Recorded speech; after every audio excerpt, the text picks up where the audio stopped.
Selamat datang di channel Omata Seoperasi Mau Tahu Sejarah. Sebelum kita membedah rahasia di balik kokohnya sebuah peradaban, pastikan kalian sudah klik tombol subscribe dan nyalakan loncengnya agar tidak ketinggalan operasi sejarah kami lainnya. Memasuki tahun 330M, sejarah dunia menyaksikan salah satu pivot politik paling dramatis. Peresmian Konstantinopel sebagai ibu kota baru Kekaisaran Roma. Kaisar Konstantin Agung menyadari bahwa kota Roma di barat sudah terlalu sesak dengan intrik aristokrat lama dan tradisi pagan yang sulit dirombak. Dengan visi yang tajam, ia memilih lokasi strategis di Selat Bosforus, titik pertemuan antara Eropa dan Asia, untuk membangun sebuah Roma baru. Secara sejarah, pemindahan ini bukan sekadar pindah alamat, melainkan upaya radikal untuk menciptakan mesin birokrasi yang lebih bersih dan efisien. Di kota ini, organisasi Katolik awal ditempatkan sebagai jantung identitas negara, memberikan dasar moral bagi sistem pemerintahan yang kelak akan menjadi standar dunia selama lebih dari 1 milenium ke depan. Secara administratif, pembangunan Konstantinopel dilakukan dengan kecepatan luar biasa, menggunakan model forum dan basilika Roma yang ditingkatkan. Konstantin tidak hanya membangun tembok pertahanan, tetapi juga struktur pemerintahan yang sangat terpusat untuk memastikan perintah kaisar tidak lagi terhambat oleh birokrasi provinsi yang korup. Organisasi gereja menjadi mitra utama dalam pembangunan ini, di mana katedral-katedral megah didirikan berdampingan dengan gedung-gedung pemerintahan. Hal ini menciptakan sinergi sosiologis yang kuat. Rakyat tidak hanya melihat kaisar sebagai penguasa militer, tetapi sebagai pelindung suci organisasi yang sah. Sinergi ini memberikan stabilitas politik yang sebelumnya tidak pernah dimiliki oleh Roma Barat yang seringkali dilanda perang saudara akibat kekosongan otoritas moral. Pilar utama dari keberhasilan administratif periode awal ini adalah pembentukan layanan sipil yang sangat teratur di Konstantinopel. Berbeda dengan Roma lama yang seringkali bergantung pada koneksi keluarga elit, birokrasi timur mulai menuntut kompetensi teknis dalam hukum dan akuntansi. Institusi Katolik memainkan peran penting sebagai penyedia sumber daya manusia yang terdidik melalui jaringan pendidikan yang mereka miliki. Para administrator negara baru ini dilatih untuk mengelola arsip-arsip kekaisaran dengan sangat teliti, memastikan sistem perpajakan berjalan lancar untuk membiayai infrastruktur kota yang ambisius. Inilah awal mula lahirnya kelas birokrat profesional yang loyalitasnya bukan pada individu kaisar, melainkan pada sistem negara yang suci. Kekuatan sosiopolitik Konstantinopel juga diperkuat dengan penggunaan bahasa Yunani dan Latin sebagai alat komunikasi resmi yang menyatukan beragam etnis di timur. Organisasi gereja sangat mahir dalam memanfaatkan bahasa pemersatu ini untuk mendiseminasikan kebijakan negara hingga ke pelosok Mesir dan Suriah. Setiap kebijakan yang dikeluarkan di Istana Konstantinopel akan segera diterjemahkan dan dibacakan di mimbar-mimbar gereja seluruh provinsi, menjadikannya sistem komunikasi massa paling efektif di dunia kuno. Secara sejarah, ini adalah pertama kalinya sebuah imperium memiliki jaringan informasi yang begitu rapi, di mana pesan dari pusat kekuasaan dapat sampai ke telinga rakyat jelata dalam hitungan minggu melalui struktur organisasi yang sangat hierarkis dan disiplin. Dalam aspek ekonomi, Konstantinopel dirancang sebagai gudang dunia yang memonopoli jalur perdagangan antara timur dan barat. Pemerintah pusat menetapkan regulasi ketat terhadap perdagangan sutra, rempah-rempah dan gandum, di mana semua transaksi harus dicatat oleh pejabat bea cukai yang diawasi langsung dari ibu kota. Organisasi gereja di sini bertindak sebagai penjamin stabilitas pasar. Mereka mengelola lumbung-lumbung gandum publik dan memastikan harga pangan tetap terjangkau bagi rakyat miskin melalui sistem subsidi yang dikelola secara profesional. Pendekatan ini mencegah kerusuhan sosial yang sering meruntuhkan stabilitas kota-kota besar di masa lalu, sekaligus memperkuat legitimasi organisasi sebagai penjaga kesejahteraan umum di bawah perlindungan kekaisaran. Ketegangan tetap ada, terutama dalam menyinkronkan hukum-hukum pagan kuno dengan ajaran moral organisasi yang baru. Untuk mengatasi ini, para kaisar awal Konstantinopel mulai mengumpulkan pakar hukum terbaik untuk merevisi aturan-aturan sipil agar selaras dengan visi institusi. Proses kodifikasi ini sangat krusial, karena memberikan dasar bagi keseragaman hukum di seluruh kekaisaran. Tidak ada lagi perbedaan perlakuan hukum yang mencolok antar provinsi. Semua warga Roma di timur berada di bawah payung hukum administratif yang sama. Langkah ini merupakan fondasi awal bagi ketahanan luar biasa Romawi Timur yang mampu bertahan dari guncangan migrasi besar-besaran bangsa barbar yang saat itu mulai menghancurkan fondasi Roma di wilayah barat. Memasuki abad ke-5 Masehi, Konstantinopel menghadapi ujian berat untuk membuktikan bahwa sistem administratif yang mereka bangun bukan sekadar tiruan Roma yang rapuh. Setelah kematian kaisar-kaisar kuat dari dinasti Konstantin, kekaisaran di timur mulai berevolusi menjadi sebuah struktur teokratis yang lebih formal. Secara sejarah, periode ini adalah masa konsolidasi di mana organisasi gereja mulai memegang kendali atas urusan sipil yang krusial, seperti pendaftaran tanah dan pengelolaan sumber daya lokal. Konstantinopel perlahan menarik diri dari bayang-bayang Roma di barat yang kian sekarat, mempertegas identitasnya sebagai pusat gravitasi baru yang mandiri. Di sini, administrasi negara bukan lagi sekadar instrumen kekuasaan, melainkan sebuah bentuk pengabdian religius yang sistematis, menjadikan kaisar sebagai wakil Tuhan di bumi yang didukung oleh mesin birokrasi yang tak kenal lelah. Secara administratif, tantangan terbesar abad ini adalah mengelola perbedaan pandangan doktrinal yang mulai mengancam stabilitas politik provinsi-provinsi kaya seperti Mesir dan Suriah. Kaisar di Konstantinopel menyadari bahwa perpecahan dalam organisasi gereja berarti perpecahan dalam loyalitas rakyat kepada negara. Untuk mengantisipasi ini, pemerintah pusat mulai mengeluarkan dekret-dekret administratif yang sangat rinci untuk menyeragamkan praktik organisasi di seluruh wilayah. Gereja tidak hanya berfungsi sebagai rumah ibadah, tetapi juga sebagai kantor pusat informasi di mana kebijakan kaisar dibacakan secara rutin. Koordinasi ini memastikan bahwa meskipun jarak antara ibu kota dan provinsi sangat jauh, kesatuan visi politik tetap terjaga melalui hierarki kepemimpinan organisasi yang disiplin dan loyal kepada takhta di Konstantinopel. Pilar kekuatan ekonomi Konstantinopel di abad ke-5 juga semakin kokoh berkat reformasi sistem moneter yang diprakarsai oleh kaisar-kaisar birokrat seperti Anastasius Miper. Pemerintah pusat memastikan bahwa koin emas solidus tetap memiliki kadar kemurnian yang tinggi, menjadikannya mata uang paling terpercaya di jalur perdagangan internasional. Administrasi pajak diatur sedemikian rupa sehingga aliran dana dari pelabuhan-pelabuhan besar di timur langsung masuk ke kas pusat di Konstantinopel tanpa banyak kebocoran di tingkat provinsi. Organisasi gereja berperan aktif dalam memantau keadilan distribusi beban pajak ini di tingkat akar rumput, memberikan umpan balik kepada pusat tentang kondisi ekonomi rakyat. Hal ini menciptakan hubungan simbiosis yang unik. Negara memberikan perlindungan militer dan infrastruktur, sementara organisasi memberikan legitimasi moral dan pengawasan sosial bagi mesin birokrasi kaisar. Kekuatan sosiologis Konstantinopel juga diuji melalui kemampuannya mengintegrasikan berbagai kelompok pengungsi dan imigran yang melarikan diri dari kekacauan di wilayah barat. Berbeda dengan Roma asli yang seringkali eksklusif, Roma baru ini menerapkan kebijakan asimilasi administratif yang canggih. Para pendatang baru diberikan tempat di dalam struktur sosial kota, asalkan mereka bersedia tunduk pada hukum negara dan aturan organisasi gereja. Ini menciptakan keberagaman yang dinamis namun tetap terkendali di bawah satu payung identitas yang sama. Konstantinopel tumbuh menjadi metropolis pertama di dunia abad pertengahan yang memiliki sistem pengelolaan kependudukan yang sangat rapi, mulai dari jaminan keamanan hingga ketersediaan gandum gratis bagi penduduk kota yang terdaftar secara resmi di dalam arsip-arsip keuskupan. Dalam aspek hukum, abad ke-5 menyaksikan upaya awal untuk menyaring ribuan konstitusi kekaisaran yang lama menjadi koleksi yang lebih mudah dikelola, yang kelak dikenal sebagai Codex Theodosianus. Secara sejarah, ini adalah revolusi hukum administratif yang memberikan kepastian bagi para hakim dan pejabat di seluruh kekaisaran. Tidak ada lagi kebingungan dalam menafsirkan aturan karena semua keputusan harus merujuk pada standar tertulis yang disetujui oleh kaisar dan otoritas organisasi.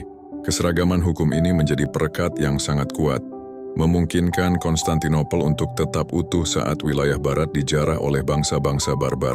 Dengan hukum yang jelas, perdagangan tumbuh pesat dan investasi infrastruktur seperti saluran air raksasa dan pelabuhan baru dapat terlaksana dengan efisiensi yang sangat tinggi. Ketegangan tetap muncul di tingkat elit politik, terutama antara aristokrasi militer dan birokrasi sipil yang didukung oleh organisasi gereja. Kaisar seringkali harus melakukan manuver politik yang rumit untuk menjaga keseimbangan antara kedua faksi ini agar tidak terjadi kudeta berdarah. Administrasi istana di Konstantinopel mengembangkan protokol seremonial yang sangat rumit untuk menegaskan otoritas absolut kaisar di depan rakyat dan pejabat. Memasuki abad ke-6 Masehi, Konstantinopel mencapai titik kulminasi kejayaannya di bawah pemerintahan Kaisar Justinianus I. Jika kaisar-kaisar sebelumnya fokus pada bertahan hidup, Justinianus memiliki visi yang jauh lebih agresif, restitutio imperii, atau pemulihan total kejayaan Romawi. Namun kekuatan utama Justinianus bukanlah pada pedang jenderal-jenderalnya seperti Belisarius, melainkan pada kemampuannya merombak seluruh arsitektur hukum dan administrasi kekaisaran. Secara sejarah, Justinianus menyadari bahwa sebuah imperium yang luas hanya bisa bersatu jika didasarkan pada satu hukum, satu iman, dan satu sistem birokrasi yang seragam. Inilah masa di mana Romawi Timur bertransformasi dari sebuah negara yang sedang berjuang menjadi raksasa administratif, yang kodifikasi hukumnya masih menjadi fondasi hukum perdata modern hingga hari ini. Secara administratif, pencapaian terbesar periode ini adalah lahirnya Corpus Juris Civilis, atau kodifikasi hukum Justinianus. Proyek raksasa ini bukan sekadar mengumpulkan peraturan lama, melainkan operasi penyaringan masif untuk membuang hukum yang kontradiktif dan menyesuaikan hukum Roma kuno dengan nilai-nilai moral organisasi Katolik. Melalui tim ahli yang dipimpin oleh birokrat Genius Tribonianus, hukum ini menciptakan standar tunggal yang berlaku dari Italia hingga Mesir. Bagi rakyat ini berarti kepastian hukum. Bagi kaisar ini adalah instrumen kendali absolut. Hukum ini menegaskan posisi kaisar sebagai sumber hukum tertinggi, sekaligus pelindung utama organisasi gereja, menciptakan sistem koordinasi yang sangat rapi antara otoritas negara dan institusi religius di seluruh penjuru imperium. Pilar kedua dari masa keemasan ini adalah revolusi arsitektur dan infrastruktur yang dipimpin oleh pembangunan Hagia Sophia. Secara sosiologis, pembangunan katedral raksasa ini bukan sekadar pamer kemewahan, melainkan pernyataan administratif bahwa Konstantinopel adalah pusat dunia yang diberkati. Justinianus menguras kas negara untuk membangun jaringan jalan, jembatan, dan benteng di seluruh perbatasan, guna memastikan aliran logistik militer dan perdagangan tidak pernah terputus. Administrasi pusat di Konstantinopel mengawasi setiap keping emas yang keluar untuk proyek-proyek ini. Dengan pengawasan yang sangat ketat, organisasi gereja menjadi pengawas lapangan di tingkat provinsi, memastikan bahwa pembangunan fasilitas publik tersebut juga melayani kebutuhan sosial rakyat, yang pada gilirannya memperkuat legitimasi Justinianus di mata publik. Dalam aspek ekonomi, Justinianus melakukan intervensi administratif yang cerdik dengan mencuri rahasia produksi sutra dari Tiongkok. Melalui penyelundupan telur ulat sutra oleh para biarawan, Konstantinopel berhasil mematahkan monopoli Persia atas komoditas mewah ini. Secara sejarah, ini adalah operasi intelijen industri pertama yang sukses, yang memberikan pendapatan luar biasa bagi kas kekaisaran. Pemerintah pusat menetapkan monopoli negara atas industri sutra, menciptakan pabrik-pabrik kekaisaran yang dikelola dengan manajemen birokrasi yang sangat disiplin. Pendapatan dari sektor ini digunakan untuk membiayai kampanye militer di barat, membuktikan bahwa ketajaman administratif dalam mengelola ekonomi adalah kunci utama yang memungkinkan Romawi Timur melakukan ekspansi wilayah secara masif di tengah keterbatasan sumber daya. Namun ketegangan sosial meledak dalam peristiwa kerusuhan Nika pada tahun 522 M, sebuah pemberontakan massa yang hampir meruntuhkan takhta Justinianus. Krisis ini berakar dari beban pajak yang sangat berat dan perselisihan antar faksi politik. Secara administratif, tanggapan Justinianus setelah memadamkan pemberontakan tersebut adalah memperketat kontrol birokrasi dan melakukan pembersihan terhadap pejabat-pejabat yang korup. Ia memperkuat sistem pelaporan rahasia dan memberikan kekuasaan lebih besar kepada para uskup untuk memantau integritas pejabat sipil di daerah. Hal ini menunjukkan bahwa krisis justru dijadikan peluang untuk memperbarui mesin birokrasi agar lebih efisien dan patuh pada pusat kekuasaan, menjadikan Konstantinopel sebuah kota yang hampir tidak mungkin digoyahkan dari dalam. Kekuatan administratif Justinianus diuji secara ekstrem ketika wabah Justinianus melanda kekaisaran pada tahun 541 M. Pandemi pes ini membunuh jutaan orang dan melumpuhkan ekonomi. Disinilah organisasi gereja membuktikan kematangannya sebagai mitra negara. Mereka mengelola sistem pemakaman massal, perawatan orang sakit, dan distribusi bantuan pangan saat aparatur sipil negara mulai kewalahan. Meskipun populasi menyusut drastis, struktur birokrasi yang sudah terbangun kokoh memungkinkan kekaisaran untuk tidak runtuh. Sistem pencatatan pajak tetap berjalan, dan penegakan hukum tetap ditegakkan meskipun dalam skala yang lebih kecil. Pasca kematian Justinianus pada 555 M, Konstantinopel memasuki periode kelelahan imperial yang sangat berbahaya. Ambisi besar untuk merebut kembali wilayah barat telah meninggalkan kas negara yang kosong, populasi yang menyusut akibat wabah, dan garis pertahanan yang terlalu panjang untuk dijaga. Secara sejarah, periode akhir abad ke-6 hingga awal abad ke-7 ini adalah masa di mana mesin birokrasi Romawi Timur dipaksa bekerja dalam kondisi darurat ekstrim. Para penerus Justinianus menyadari bahwa mereka tidak lagi bisa memerintah dengan kemegahan hukum semata. Mereka harus beradaptasi dengan realitas baru di mana ancaman militer dari bangsa Slavia di utara dan Kekaisaran Sasanid Persia di timur mulai merobek kedaulatan wilayah. Disinilah efisiensi administratif diuji. Bagaimana menjaga kekaisaran tetap utuh saat sumber daya emas dan manusia berada di titik nadir. Secara administratif, Konstantinopel mulai melakukan penghematan besar-besaran dengan merestrukturisasi gaji pejabat sipil dan militer. Birokrasi pusat yang tadinya sangat luas mulai dirampingkan dan fokus beralih pada pertahanan benteng-benteng kunci. Organisasi gereja memainkan peran krusial dalam masa transisi ini sebagai penyedia dana darurat melalui harta benda biara dan keuskupan. Sinergi antara negara dan institusi ini menjadi semakin erat. Para uskup di kota-kota perbatasan seringkali mengambil alih tanggung jawab administratif sipil yang ditinggalkan oleh gubernur yang melarikan diri atau terbunuh.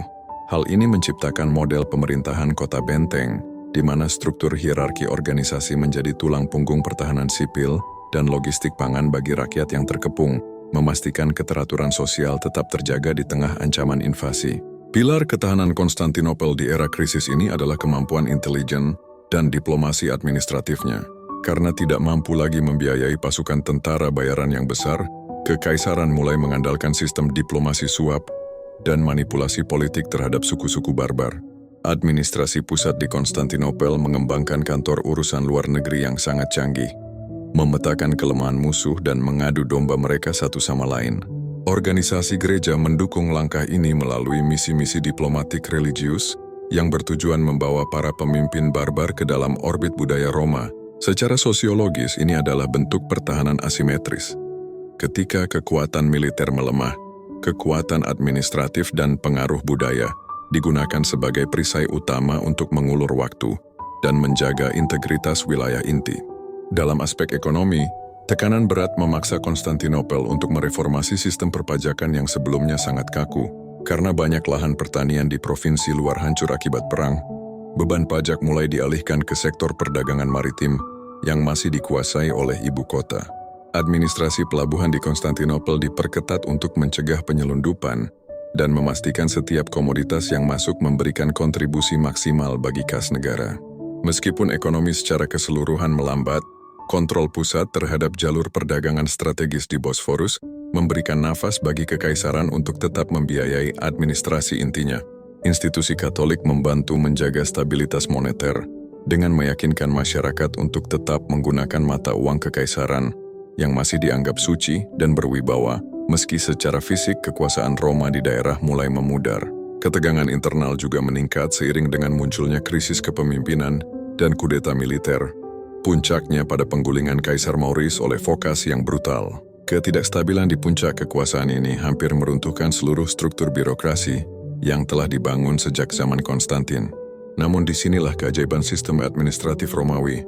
Timur terlihat, meskipun kaisar berganti melalui kekerasan, mesin pemerintahan di tingkat menengah tetap berjalan. Para sekretaris kekaisaran, juru tulis, dan pejabat organisasi gereja terus menjalankan protokol rutin mereka, memastikan hukum tetap ditegakkan dan distribusi gandum di ibu kota tidak terhenti. Ketahanan sistemik ini membuktikan bahwa Konstantinopel telah berhasil membangun sebuah negara yang tidak lagi bergantung sepenuhnya pada satu individu, melainkan pada prosedur administratif yang sudah mendarah daging. Memasuki awal abad ke-7, situasi mencapai titik nadir saat Kekaisaran Sasanid Persia meluncurkan invasi total yang berhasil merebut Yerusalem, Mesir, dan wilayah Levant. Kehilangan Mesir adalah pukulan administratif yang fatal, karena itu berarti hilangnya pasokan gandum utama bagi Konstantinopel. Di tengah keputusasaan ini, organisasi gereja mengambil langkah radikal dengan menyerahkan seluruh harta emas dan perak mereka kepada negara untuk membiayai upaya perang terakhir. Memasuki tahun 610 Kekaisaran Romawi Timur berada di tepi jurang kepunahan. Musuh bebuyutan mereka, Kekaisaran Sasanid Persia, telah merebut wilayah-wilayah vital seperti Mesir, Suriah, dan Palestina. Kehilangan Mesir bukan sekadar kekalahan militer. Itu adalah bencana administratif karena pasokan gandum utama yang menghidupi jutaan rakyat di Konstantinopel terhenti total. Secara sejarah inilah momen hidup atau mati bagi mesin birokrasi timur. Di tengah kekacauan ini, muncullah Heraklius, seorang jenderal dari Eksarkat Afrika, yang merebut takhta dan mendapati sebuah negara yang bangkrut dan moral pasukan yang hancur. Namun kekuatan utama Heraklius adalah keberaniannya untuk melakukan transformasi administratif paling radikal. Ia mengubah seluruh orientasi kekaisaran dari negara hukum sipil menjadi mesin perang total yang didanai sepenuhnya oleh institusi agama. Secara administratif, langkah pertama Heraklius adalah menyatakan perang suci pertama dalam sejarah Romawi Timur untuk merebut kembali salib suci yang dicuri Persia. Strategi ini memungkinkan negara untuk mengakses sumber daya finansial yang sebelumnya tabu untuk disentuh. Organisasi gereja di bawah kepemimpinan Patriark Sergius melakukan langkah administratif yang belum pernah terjadi sebelumnya dengan memberikan pinjaman emas dan perak secara masif dari harta benda katedral dan biara. Dana ini digunakan untuk merekrut pasukan baru dan melatih kembali militer yang tersisa. Sinergi ini menghapus sekat antara kas negara dan kas organisasi, menciptakan sebuah model manajemen keuangan darurat di mana seluruh aset peradaban dikerahkan hanya untuk satu tujuan: kelangsungan hidup kedaulatan di bawah panji iman yang seragam. Pilar transformasi Heraklius juga terlihat dalam pergeseran identitas administratif dari budaya Latin menuju budaya Yunani. Secara sosiologis, Heraklius menyadari bahwa bahasa Latin tidak lagi efektif untuk menyatukan birokrasi dan rakyat di wilayah timur yang didominasi penutur bahasa Yunani. Ia secara resmi mengganti gelar kaisar dari Augustus menjadi Basileus, menandai lahirnya identitas Bizantium yang lebih religius dan lokal.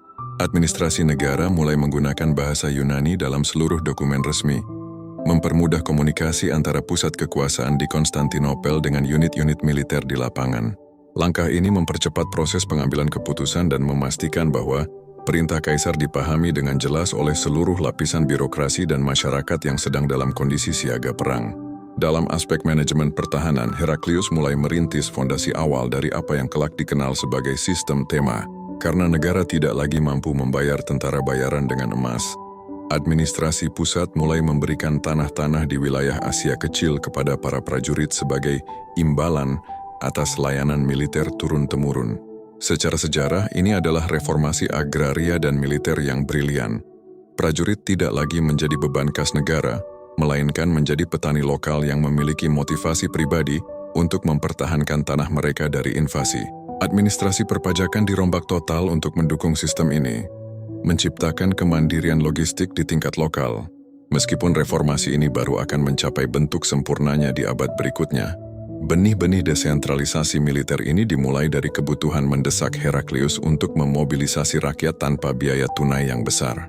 Kehebatan administratif Heraklius mencapai puncaknya dalam kampanye militer jauh ke jantung wilayah Persia. Ia meninggalkan Konstantinopel yang terkepung oleh bangsa Avar dan Slavia, mempercayakan administrasi kota sepenuhnya kepada Patriark Sergius dan birokrat sipil. Ini adalah ujian terbesar bagi sistem birokrasi yang telah dibangun sejak zaman Konstantin. Dapatkah sebuah ibu kota bertahan tanpa kaisarnya? Jawabannya adalah ya. Dengan koordinasi yang rapi antara penjaga tembok, pengelola logistik pangan, dan dukungan moral organisasi, Konstantinopel berhasil mematahkan pengepungan hebat pada tahun 626. Keberhasilan ini membuktikan bahwa birokrasi timur telah menjadi organisme mandiri yang sangat tangguh, mampu menjalankan fungsi pertahanan dan pelayanan publik meski pemimpin tertingginya berada ribuan kilometer di garis depan pertempuran.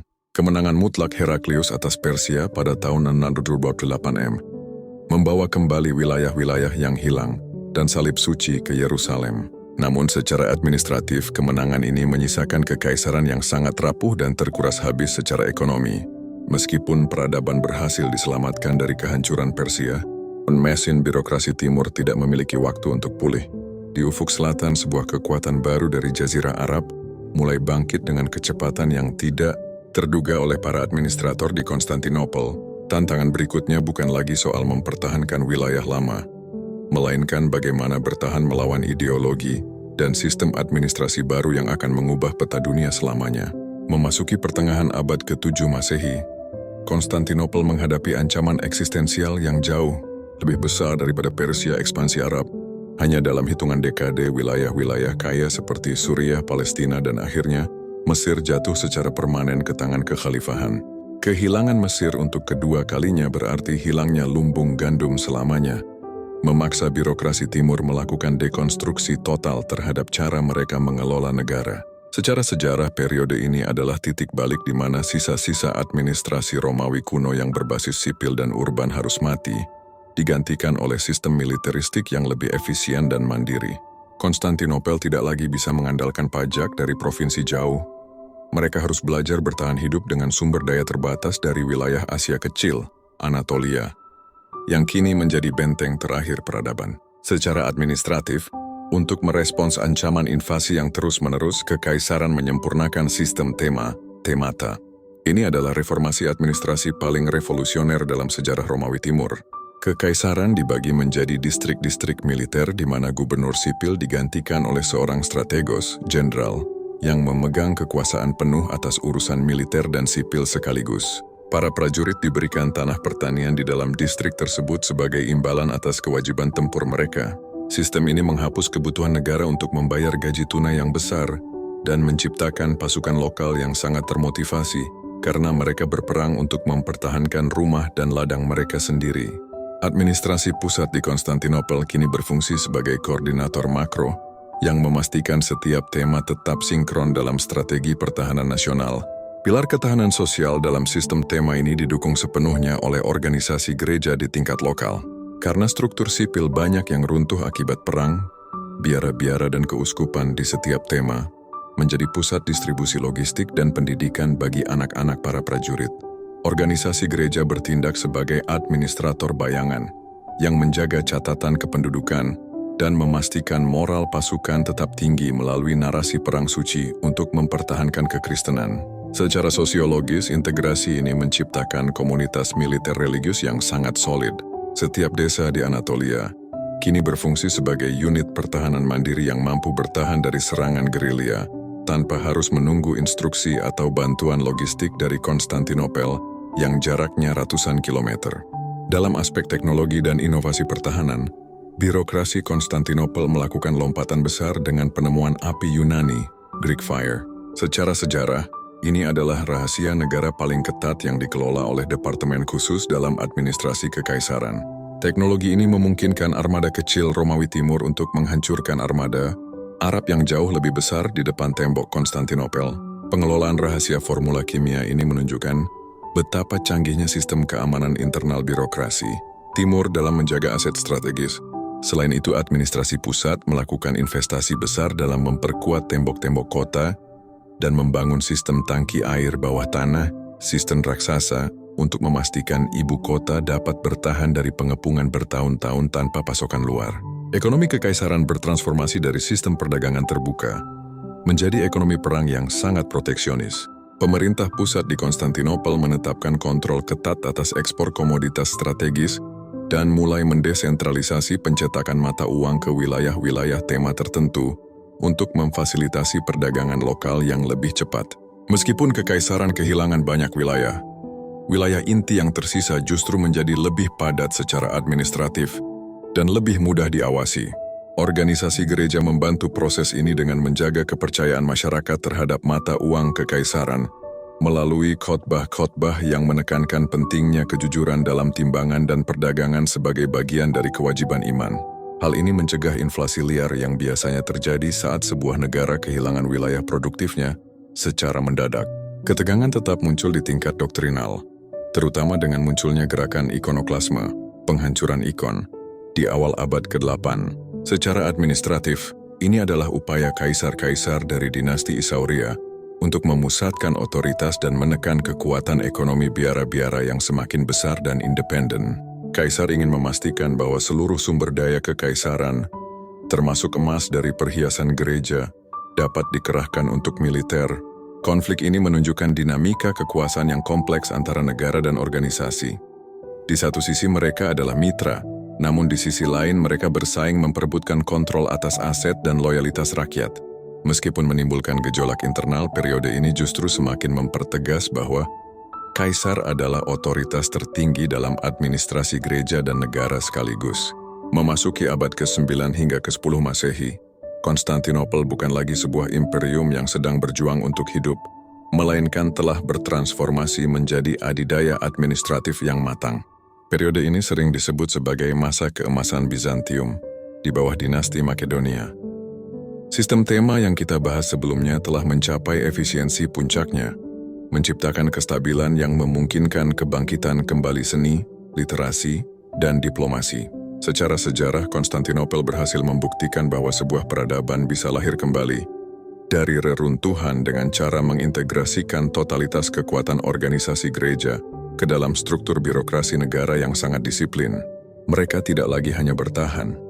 Mereka kini memproyeksikan kekuatan ke seluruh dunia sebagai penjaga tunggal api pengetahuan Romawi yang telah disempurnakan. Secara administratif, birokrasi di Konstantinopel menjadi sistem paling rumit dan teratur di dunia pada masanya.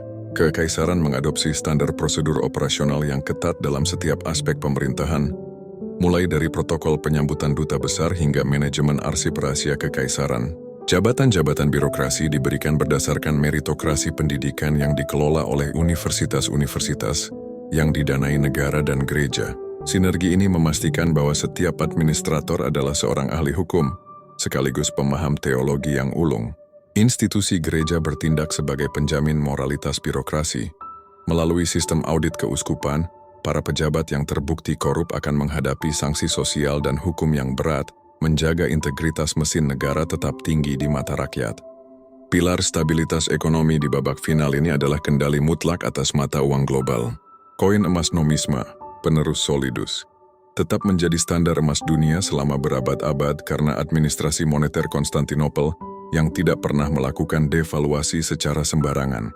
Pemerintah pusat mengelola sistem perdagangan melalui serikat-serikat dagang yang diatur secara administratif, memastikan bahwa keuntungan perdagangan internasional mengalir untuk membiayai layanan publik dan pertahanan. Organisasi gereja mendukung stabilitas ini dengan mempromosikan etika kerja dan perdagangan yang adil, menjadikan pasar-pasar di Konstantinopel sebagai tempat paling aman dan tertata bagi para pedagang dari Skandinavia hingga Tiongkok. Ini adalah bukti bahwa peradaban yang besar dibangun di atas kepercayaan administratif yang tak tergoyahkan. Secara sosiologis, warisan terbesar dari reformasi Romawi Timur adalah penyebaran budaya dan sistem administrasi melalui jalur misi diplomatik religius. Konstantinopel tidak lagi menggunakan tentara untuk menaklukkan wilayah utara seperti bangsa Slavia dan Bulgaria, melainkan menggunakan senjata administratif. Mereka mengirimkan para biarawan yang membawa alfabet, hukum dan tata kelola organisasi.